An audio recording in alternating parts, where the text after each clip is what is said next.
Hello, and welcome to another level 1 adventure. Now let me tell you the premise behind this whole thing. Normally you're looking at YouTube and you don't see much mention of level 1 accounts unless they've already broken some type of record and then someone makes this big huge video about it, but nobody ever records like the journey of how they got there. What did they do? What kind of decks did they use? And I think for people who are interested in actually doing the level 1 pushing maybe as a challenge, maybe because they're bored with the regular account, whatever. They want to have a little extracurricular activity. Um, I think something like this is interesting because it might give some people some ideas on what to do, what kind of decks to use, stuff like that. Um, this is where I'm at right now. I'm not even at 1800 yet, guys. I'm still working on this. Um, but I'll show you. I mean, I've used a variety of decks, really. Everything from like giant skeleton to a minor poison deck I was using for a while. Once I got the minor, and right now we're doing this with the balloon and minor. Okay. Yeah, almost a little bit of Pompeo style, but not quite. But yeah, balloon. We got the balloon miner going on. We've got the baby dragon, witch, hunter support there. Of course, we've got our inferno tower. And basically, what you do on these level 1 push accounts, you're not going to win every match. You're going to lose a lot, probably, more than likely. But what you do is really you take advantage of players who aren't really that good. And if you've been playing like for a little over a year, like I have, or more, the longer you play, the more experience you get, and generally the better you get. So you can literally just outplay some of these guys.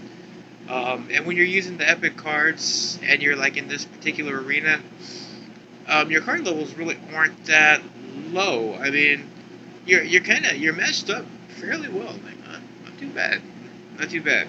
And of course, you throw in once you start gathering legendaries, you throw in as many of those as you can. If you can make them work, and you've got level 9s there, like you do with the miner.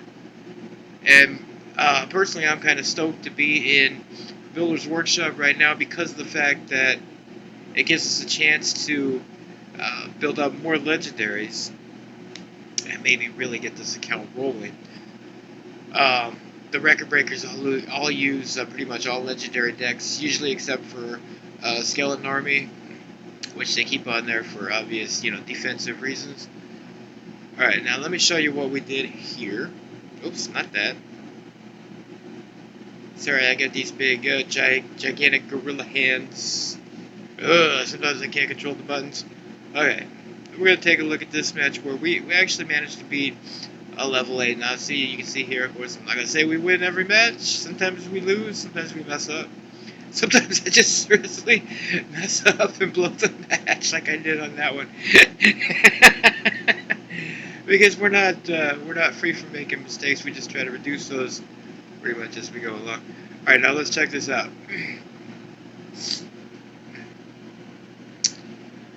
Because this is interesting, actually. Level 1 versus level 8. Wow, you'd think this guy would have a huge advantage, right? Okay, so we're hanging out here, waiting.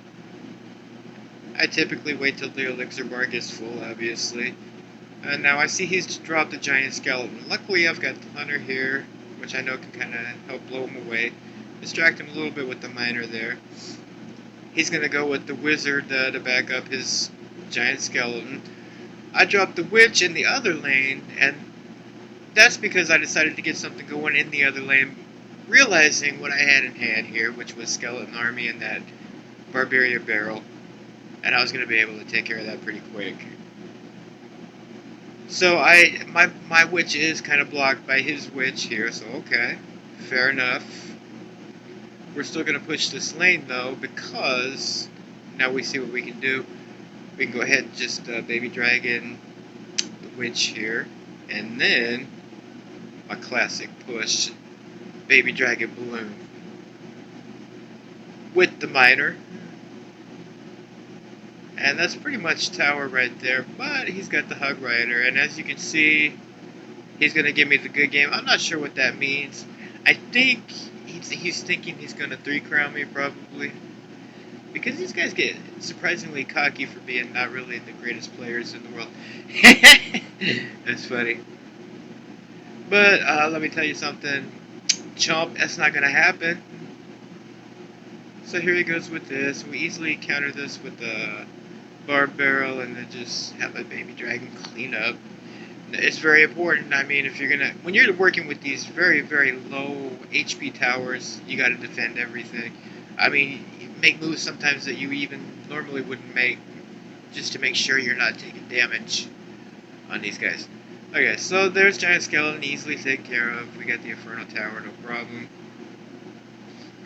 Okay, so that failed. What you gonna try now, right? Well, I'm gonna go ahead and go with the Balloon Push. And we'll just take this tower right here. Since he's so intent on 3 crowning me, but he's not gonna 3-crown me with a single Lava Hound, okay? He needs to learn that. You need a much bigger Lava Hound push than that if you're going to just go in for a 3-crown. Look how easy I just take care of that, and then we clean up the lava pops, of course. Really just elementary stuff here.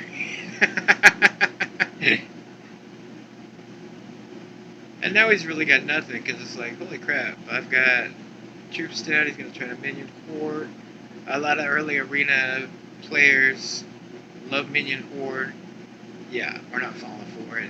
Guess what, buddy? You got egg on your face. And that's how you do it.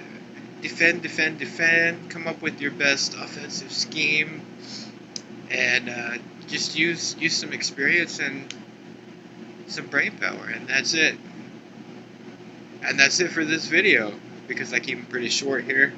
So until the next video, peace.